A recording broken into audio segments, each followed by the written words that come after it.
Bonjour, bonsoir et bienvenue sur Cinéden Sublime, le podcast qui aborde les thèmes de la sensualité et des sexualités de tous les êtres humains. Peu importe le genre, l'orientation ou les pratiques sexuelles de celui qui écoute, cet espace est destiné à toutes les personnes avisées, curieuses, confirmées ou non, qui prônent l'ouverture d'esprit, le respect et la bienveillance. Cet espace est chaleureux, intime, sans gêne et sans tabou. Je vous invite à me suivre. Nous partons ensemble en s'exploration.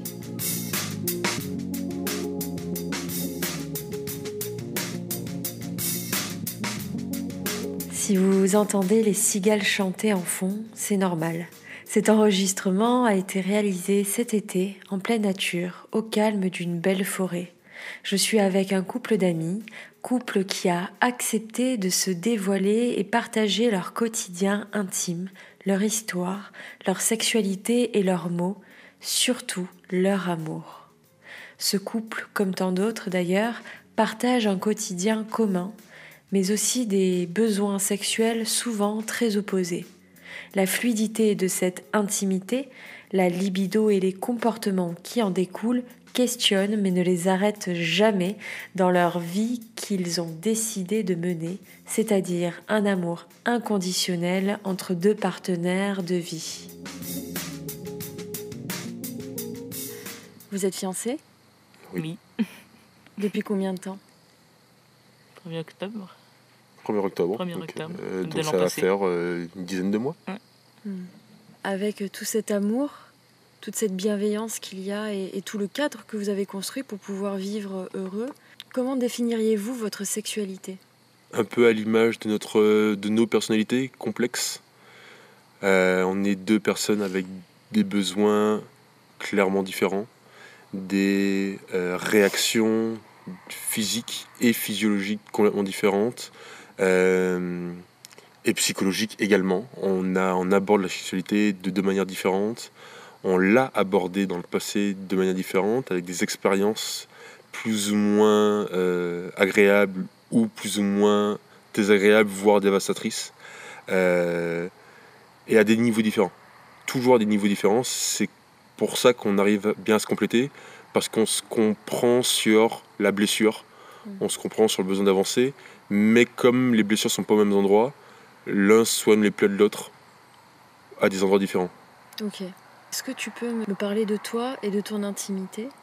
Comme il disait, c'est assez complexe et puis bon, j'ai difficilement les mots à mettre dessus pour vraiment nommer ce qu'elle est, mais j'ai une certaine, comme on disait, hypersensibilité qui sort des réactions, des réactions mais vraiment des réflexes donc non contrôlés qui font que ça complique un peu l'expérience. Des hyper-réactions au toucher, par exemple ? Au toucher. Oui, par exemple, mais oui, principalement au toucher. Donc, tu peux me donner un exemple ? Un exemple serait une caresse sur la cuisse, par exemple, si elle dure un petit peu trop longtemps, donc 3-4 frottis, si vous voulez, mon corps réagit fortement et je m'éloigne, mais ça, le message que ça lui envoie à lui est qu'il a fait quelque chose de mal, qu'il m'a agressé, alors que dans le fond, le geste était le plus tendre et le plus amoureux du monde. Comment tu interprètes justement ces réactions ? Et comment, à deux, vous gérez ça ? Pour moi, je pense que je dirais que c'est autant physique que psychologique, au niveau des réactions, au niveau de l'hypersensibilité. Parce que la sursensibilité physique lui a fait développer une sursensibilité psychologique. Le fait de pouvoir être trop touché lui fait rejeter l'idée même d'être touché. Il y a des fois où juste une proposition d'une relation, même une relation très juste, un câlin ou juste des préliminaires, donc sans pénétration, sans geste, vraiment sans aller dans un acte réel ou fort ou impliquant, juste la possibilité ou la proposition va lui faire se sentir très très mal à l'aise. Et donc avec un rejet tout de suite qui va arriver. pour donner un exemple très concret, dépendamment de mon état d'esprit, simplement, il me dit « j'ai envie de toi ». Et ça m'énerve, je suis énervée, je suis... Ok, d'accord, mais qu'est-ce que tu veux que je fasse? Je sens une espèce de pression et une obligation parce que j'appréhende une sensibilité qui n'est même pas là encore. Et moi, d'un autre côté, le problème, c'est que je suis plus de l'autre côté de la barrière, c'est-à-dire que j'ai une sexualité qui est plus débordante que diminuée. Et donc, c'est compliqué d'avoir parfois sa conjointe à qui on ne peut même pas dire « j'ai envie de toi » ou « t'es sexy ». Parce que juste ces mots-là peuvent, elles, lui induire l'idée que j'ai envie d'un rapport, que j'ai envie d'elle maintenant, tout de suite, et une application de sa part. Alors que pas toujours. Oui, très clairement, à cause du fait que j'aime le sexe, et j'aime beaucoup, voire beaucoup trop peut-être. Donc à ce moment-là, on se complète plus en réalité. On trouve des solutions par la discussion, par l'écoute, par ce postulat de bienveillance, d'amour et de partage. Mais c'est vrai que il y a des moments qui, malgré tout ça, viennent nous chercher intimement et nous projettent vraiment dans notre propre corps et dans notre propre volonté. L'autre n'existe plus, et donc même si on sait que l'autre nous veut du bien, il y a une barrière qui est franchie, et elle, quand la barrière est franchie, ça l'énerve, elle devient agressive, elle me rejette entre guillemets, mais elle se rejette elle-même en fait. Elle voudrait juste être elle au milieu d'un univers vide avec rien autour, personne ou un lit à la rigueur et une couette. Et aussi, par moment, au contraire, j'aimerais pouvoir juste vouloir. C'est ça. Une fois que... Pouvoir offrir ça. C'est ça. Mais une fois que j'ai réagi et que je réalise que ma réaction, elle est démesurée face à ce que j'ai en face de moi, je m'en veux. Et ensuite, je m'en veux d'être de la façon que je suis. Et là, donc, il y a une espèce de cycle de frustration qui embarque. Et c'est dur de sortir de ma tête à ce moment-là. Et donc, lui, il n'y a rien à dire. Il n'y a rien à faire. Et il faut attendre qu'elle se calme. C'est ça. Et donc, on a développé des moyens pour passer outre cela. Okay. Et pour elle, éviter d'avoir des demandes trop pressantes et trop régulières. Et pour moi, permettre de décompresser, entre guillemets, de pouvoir un petit peu lâcher de la pression et au final lui laisser plus de liberté. Parce qu'on s'est rendu compte que plus il y avait une obligation, plus il y avait pression et plus moins ça aidait en réalité. Parce que c'est un espèce de cycle où quand tu es hypersensible, que ça l'énerve de ne pas pouvoir juste s'offrir et qu'on soit juste bien tous les deux, plus ça t'énerve, plus tu deviens sensible, et plus ça t'énerve, et on rentre vraiment dans un cycle. Et donc, juste casser ce cycle nous permet à certains moments de juste retrouver une sexualité beaucoup plus détendue, beaucoup plus agréable, et parfois beaucoup plus animale aussi, parce qu'au final, on est beaucoup plus libre, on a beaucoup moins de limites et de barrières, il n'y a plus l'obligation, il n'y a plus rien, c'est juste parce que, toi t'as envie, moi j'ai envie, allons-y. Quelles sont justement ces manières que vous avez trouvées de détourner ou de passer outre ce problème? On a essayé au début, je me suis dit, on peut peut-être pallier ça par un minimum de contact physique. Donc, lui proposer juste de la masturbation. Je me suis dit, écoute, elle m'offre une main, je peux ne prendre qu'une main, et on peut s'en satisfaire. Et en réalité, c'était déjà trop.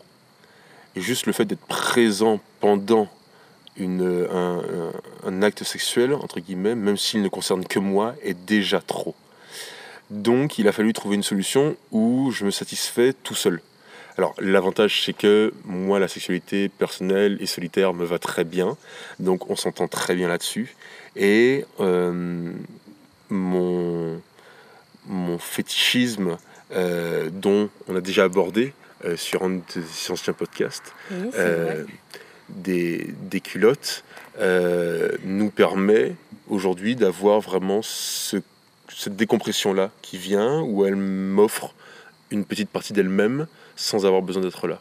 Je pense que quand elle a envie, quand il y a un minimum d'envie, elle peut rentrer dans ce jeu-là. Parce que c'est que c'est un jeu qui peut me faire plaisir.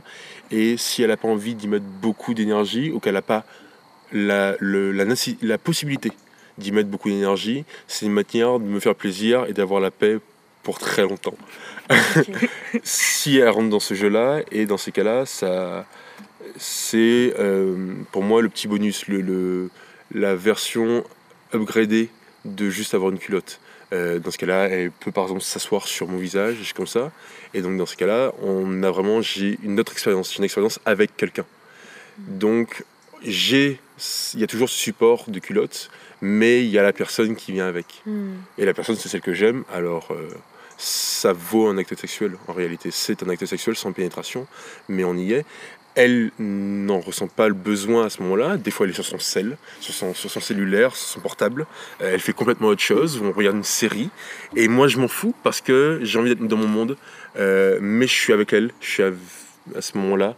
Elle fait partie de ce moment, de ce fantasme. Donc, tout le monde est gagnant. Est-ce que dans ton intimité, toi, tu arrives à avoir ces instants avec toi-même?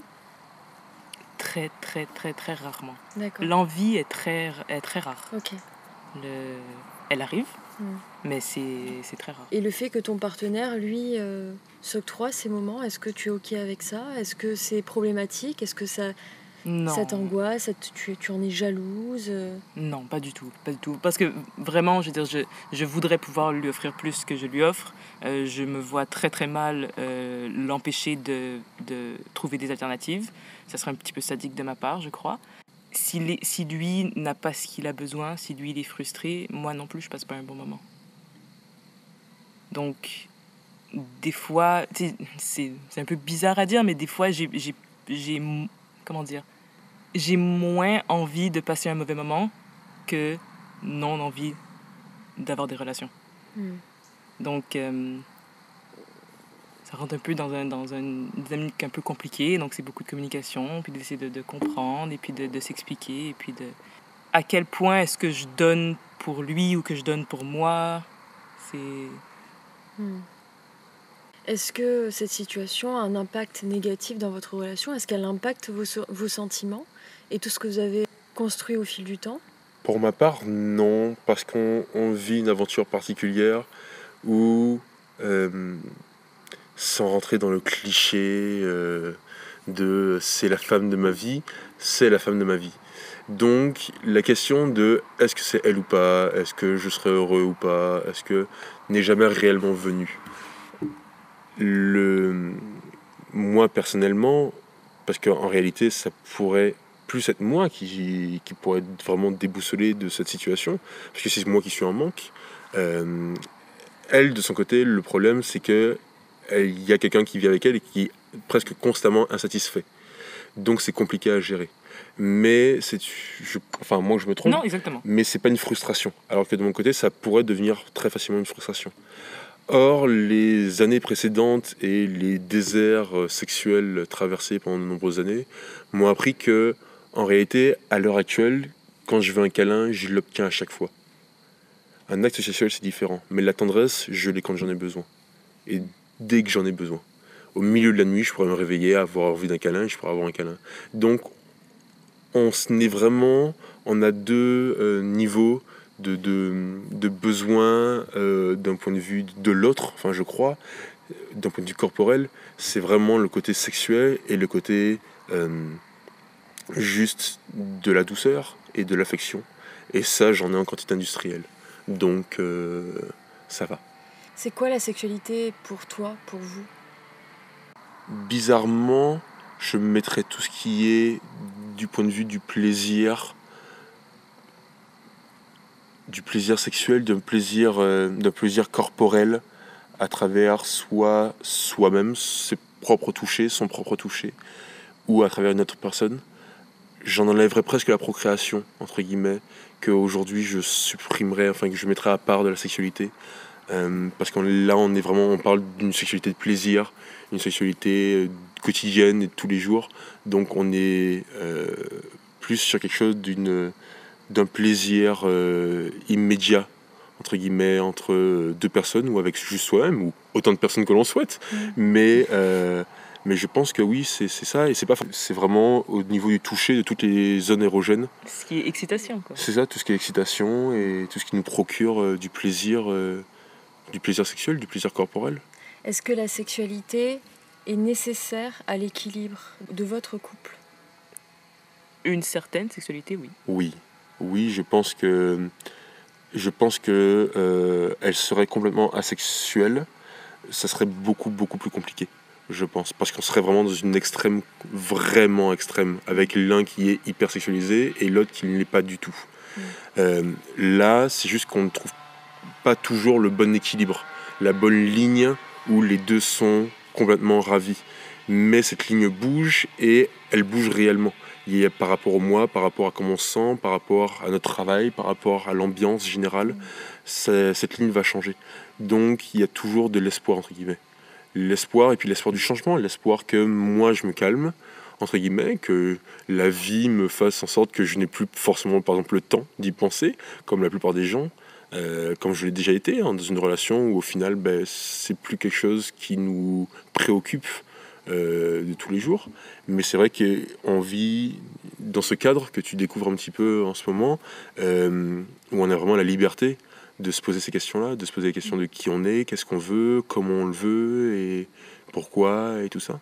Est-ce que c'est pas le but justement d'une vie, d'avoir la chance de pouvoir se poser ces questions-là ? Est-ce qu'un couple réfléchir à ce qu'il y met, réellement un couple équilibré dans sa sexualité pour autant ? Ça peut être pour moi un couple équilibré, parce que c'est de la sexualité pour la sexualité. Là où ça devient un problème, c'est quand on essaie de résoudre le conflit ou la mésentente par la sexualité. Oui, donc là où on remplace la discussion par la sexualité, par juste une libération du corps et de l'esprit, là oui, je pense que ça devient problématique.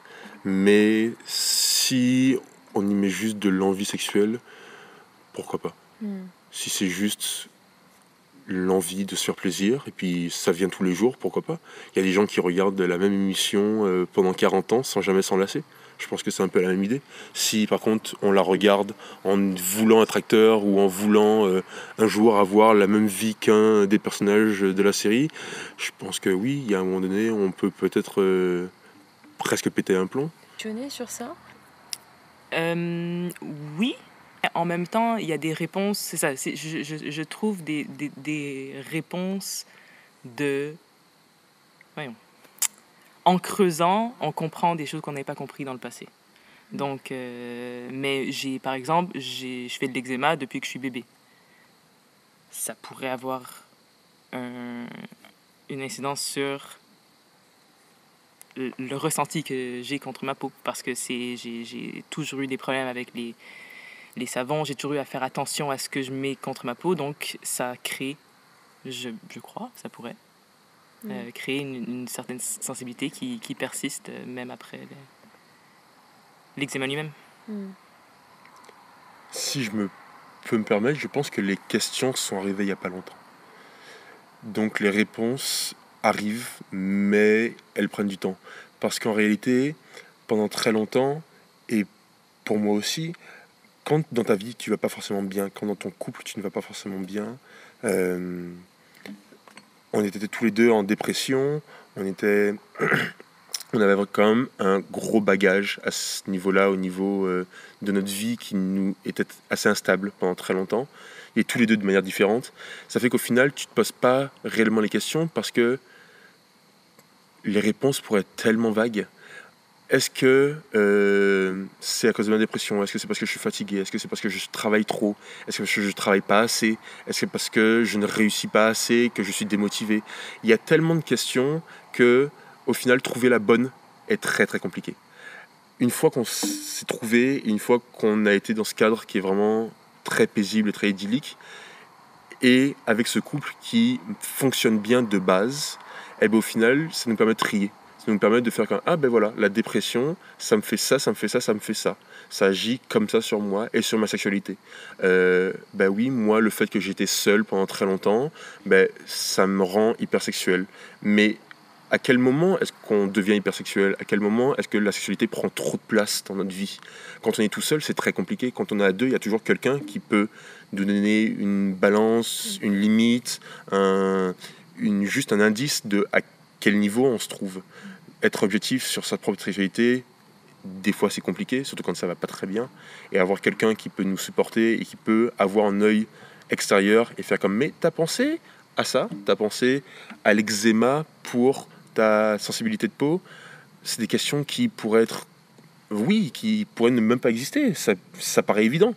Une fois qu'on le sait, oui, on a de l'eczéma depuis qu'on est bébé, elle a de l'eczéma depuis qu'elle est bébé, ben oui, en effet, la peau peut être beaucoup plus sensible à long terme. Est-ce que c'est ça? Est-ce que c'est que ça? On ne sait pas, mais c'est une piste intéressante et mine de rien, juste le fait de s'y intéresser ouvre la porte, pas forcément à des réponses, mais à des résolutions de problèmes. Parce que juste le fait de prendre conscience que son corps nous envoie des messages et que le message n'est peut-être pas bon, peu importe d'où il vient, comment il vient et quel est le mensonge induit, on peut le modifier à ce moment-là. C'est-à-dire que... On a eu deux phases. Une phase où on se rencontrait pour la première fois en tant que possible amant, mais on n'était pas encore ensemble à ce moment-là. Et la phase qui en a suivi, et qui est encore la phase aujourd'hui, de on est en couple.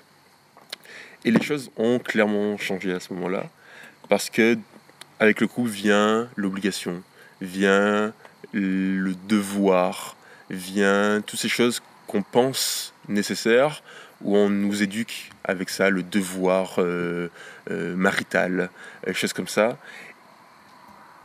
Alors qu'au tout début, sans obligation, sans limite, sans rien, on a passé des moments au niveau sexuel très très forts et très intenses et très prolongés et très récurrents. Quelque chose qui aujourd'hui nous paraît presque étrange, vu la situation dans laquelle on est actuellement. Je lui ai vendu du rêve. Vraiment. Tu m'as menti sur la marchandise. Ça va. Bah oui. C'est le sentiment que tu as d'avoir triché, vendu du rêve et finalement ne pas... Si c'est le sentiment que j'ai vraiment... Ben, pas que je l'ai fait exprès, quoi. Que... C'est sûr que quand tu viens pendant un certain temps, et puis tout ce temps-là, tu passes comme 90% de ton temps dans le lit, bah, tu t'attends pas à ce que ça devienne 1% après. Tu te dis, au moins, ça va baisser un peu, mais pas tant que ça. Mais il n'y a pas eu de mensonge, parce que le début était si chaotique que avoir toutes les infos à ce moment-là, c'était très compliqué. Elle finissait une relation de 7 ans. J'ai mis fin à une relation de 7 ans avec son ex. Donc, il y avait la création d'une nouvelle relation et la fin d'une ancienne qui était extrêmement importante dans sa vie. Donc, c'est un mélange où, au final, toutes les infos n'ont pas forcément été transmises, bien transmises. Et puis, encore une fois, comme on sait que l'autre est le bon, entre guillemets, et qu'il y a cette tranquillité, cette sécurité, ben, c'est juste apprendre l'autre. Et ben, on a le temps. Parce que si on connaît l'autre par cœur depuis le début, et qu'il n'y a pas de découverte, il n'y a pas de surprise, même si elles sont négatives, ben, au final, ça va peut-être être ennuyeux très rapidement. Alors que là, bon, on s'amuse, on cherche, on se motive, on se renseigne, on apprend plus sur soi-même, ça nous pousse à nous connaître plus. Elle, clairement, elle s'est, je pense, c'est jamais autant connue qu'aujourd'hui. Ouais, j'en apprends énormément sur moi-même, j'en découvre énormément sur moi-même. Je découvre plutôt des explications à pourquoi j'ai certaines réactions, parce que j'ai quelqu'un en face de moi qui est pas juste là pour me dire que j'ai une réaction de merde et puis donc de changer, mais pourquoi est-ce que tu as une réaction comme ça? Qu'est-ce qui se passe? Et puis là, il est là pour qu'on fouille ensemble et qu'on comprenne, et ah bon, d'accord. Et une fois que ça c'est plus clair pour tous les deux, la prochaine fois que ça arrive, on sait tous les deux qu'est-ce qui se passe. Lui, il le prend pas personnel. Moi, tout de suite, je le réalise et j'ai le rationnel qui revient plus rapidement. Et ça aide un peu à stabiliser. Elle date de quand et à quelle fréquence? Est-ce que vous pourriez donner une moyenne de fréquence de vos rapports aujourd'hui? Oui, simplement, je pense qu'on doit être sur 2 à 3 fois par mois. Ok. Donc, les hormones changent beaucoup chez elle. Donc, mine de rien, les règles Le cycle. sans mauvais jeu de mots, les règlent notre cycle, son cycle et donc notre cycle sexuel. Une fois que les règles sont passées, après quelques jours, elle en a envie, elle est ouverte à une proposition et va s'en suivre une période vraiment de on vient de faire l'amour, même si c'est il y a 2 semaines, mais tout va bien. Et juste avant les règles, il va y avoir de nouveau, possiblement, un petit sursaut qui n'est pas toujours là, mais qui est là de temps en temps. D'une reprise de plaisir, d'appétit sexuel. Qu'est-ce que vous pouvez dire à ces couples qui considèrent, qui culpabilisent de ne pas avoir suffisamment de rapports sexuels par rapport à ce qu'ils considèrent être la norme sexuelle? On voit énormément d'articles de personnes qui parlent de sexualité, une sexualité active, heureuse, épanouissante, comment réaliser vos fantasmes, etc. Sociétale autour de la sexualité, pression induite sur la rentabilité du sexe dans le couple. Je crois que la sexualité est quelque chose de tellement personnel que je ne vois pas qui pourrait oser dire à quelqu'un d'autre combien de fois il est supposé coucher par. Qui est-ce que tu as été voir pour poser ces questions-là? C'est une question vraiment sensible. Est-ce que les personnes ont vraiment répondu? Parce que les gens, ils aiment bien se vanter alors ils aiment bien dire n'importe quoi par rapport à ça. Et les résultats, est-ce qu'ils sont vrais? Est-ce qu'ils sont faux? Et je ne vois pas qu'est-ce qui s'importe. En fait, si... Je sais pas. Oui, et clairement, je pense que en dehors de la norme, c'est qu'est-ce qui fait plaisir à l'intérieur du couple. Est-ce que le couple est épanoui? Si 2 personnes sont en couple et sont épanouies avec 2 rapports sexuels par mois, allons-y. Si c'est 2 par an, allez-y. Si c'est 2 par minute, si les 2 sont d'accord, consentants et heureux et épanouis, allez-y. Il n'y a pas de réflexion à avoir par rapport à ça. La norme, en réalité, c'est... Parce qu'on peut rajouter dedans l'intensité et la pratique qu'on va mettre en jeu là-dedans. Il y a toute une possibilité de jeu érotique juste avec de la voix, du toucher, de l'imagination, en dehors du sexe vraiment sexe animal, sexe pénétrant et vraiment classique. Il y a toute une palette d'émotions et de sexualité possible et d'actes sexuels possibles qui font en sorte que réellement, est-ce que 2 pénétrations dans le mois sont équivalentes à 10 anilingus ou 30 cunis ou... Tout dépend de la personne qui est en face, tout dépend qui compose le couple, tout dépend comment ces personnes s'épanouissent. Et je pense que oui, c'est une question qui est très normée, entre guillemets. Je pense que c'est une question que beaucoup de gens se posent. Ça doit être la question numéro 1 des journalistes de sexualité des grands journaux actuels. Et je pense qu'il y en a tellement d'autres. En dehors de la quantité, c'est aussi la qualité. Et la qualité, c'est pas combien de temps ça dure et quelle est la taille du pénis de monsieur. C'est quelles sont les émotions qui vont en découler, mine de rien. C'est étrange, mais le fait entre nous deux, dans notre couple, de faire beaucoup moins l'amour, ça rend les rapports bien plus intenses. Et bien plus charnels, et bien plus amoureux, et bien plus tendres, et bien plus animaux. Assez bizarre, mais l'animalité est très tendre à ce moment-là. Beaucoup d'émotions se mélangent. Aimez votre sexualité et aimez celle de votre partenaire. Si vous ne l'aimez pas, si vous avez envie qu'elle change, changez de partenaire. Je pense que ce sera bien plus simple. Parce qu'à ce moment-là, il y en aura toujours un des deux qui sera très déçu. Et je ne parle pas d'entente, je ne parle pas de communication, je ne parle pas d'une sexualité complètement différente entre des individus. J'entends par là que si l'un des deux a l'impression que l'autre se moque de lui, se sert de lui, a des envies qui ne sont pas du tout respectées, une sexualité qui n'est pas du tout respectée, peu importe la situation, je pense que c'est pas du tout une relation qui est confortable, agréable et qui mène à l'épanouissement personnel.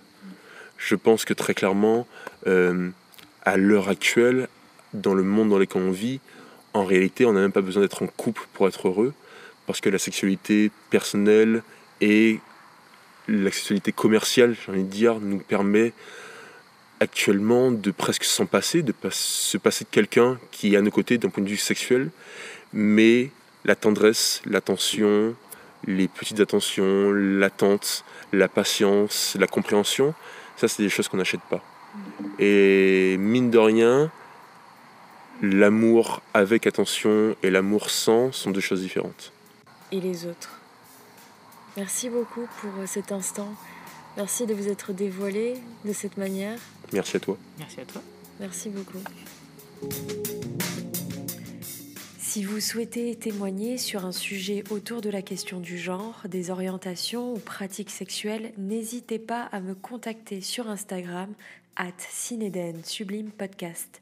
Ou bien si vous désirez prendre rendez-vous pour une consultation en sexothérapie ou alors participer à mes ateliers sexo, je vous invite à vous rendre sur mon site internet cinedensublime.com. Si évidemment vous appréciez ce podcast, montrez-moi votre soutien, que ce soit avec un like, un partage, un commentaire sur votre plateforme audio d'écoute, Spotify, Apple Podcast, Google Podcast, Podcast Addict, YouTube ou bien même sur cinedensublime.com. Ça fait toujours plaisir. À très bientôt.